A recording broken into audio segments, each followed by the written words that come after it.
ദൗർഭാഗ്യകരമെന്ന് പറയട്ടെ, ഈ ദുരന്തം നടന്ന് ഏതാണ്ട് 3 മണിക്കൂർ പിന്നിടാൻ പോവുകയാണ്. ഇതുവരെ വിജയുടെയോ TVK നേതാക്കളുടെയോ ഭാഗത്തുനിന്ന് ഔദ്യോഗികമായിട്ടൊരു പ്രതികരണം ഇതുവരെയും വന്നിട്ടില്ല എന്നുള്ളതാണ് ഏറ്റവും പ്രധാനപ്പെട്ട കാര്യം.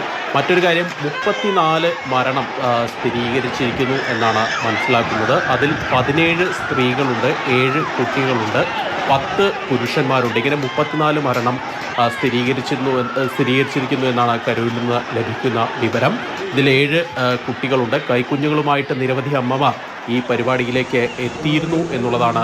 ഇതിൽ കുറേ കുട്ടികളെ കാണാനില്ല എന്നൊക്കെ പറഞ്ഞ ആളുകൾ അവിടെ നിന്ന് അലറി വിളിക്കുന്നതൊക്കെ നമുക്ക് ദൃശ്യങ്ങളിൽ പലതിലും കാണാം.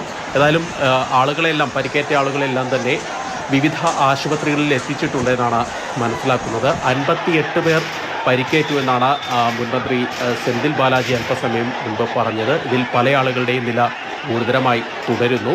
ഏറ്റവും പ്രധാനം, സമാന്തരമായി രക്ഷാപ്രവർത്തനത്തിനൊപ്പം പോലീസ് ഈ വിഷയത്തിൽ സംഘാടകർക്കെതിരെ ഇതിനോടകം തന്നെ ഒരു കേസ് എടുത്തിട്ടുണ്ട്.